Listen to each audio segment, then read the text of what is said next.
Hello friends, welcome back to the my new video guys and my YouTube channel guys. Today friend we are going to talk about guys Samsung phone guys, display and brightness setting guys, and today video title is guys how can we set guys default font style in a Samsung phone device. Friends, you want to set guys your Samsung phone default style for default font style. So how can you set it today friends? I will show you. I will tell you guys.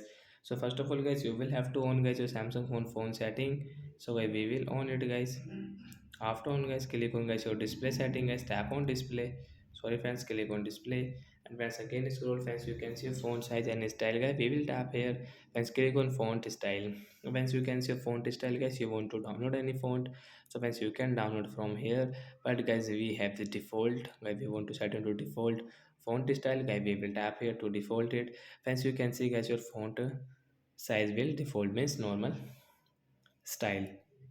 So like that guy, we can set the default font style in a Samsung phone device. So that's it guys. Thanks for watching the video. Bye guys.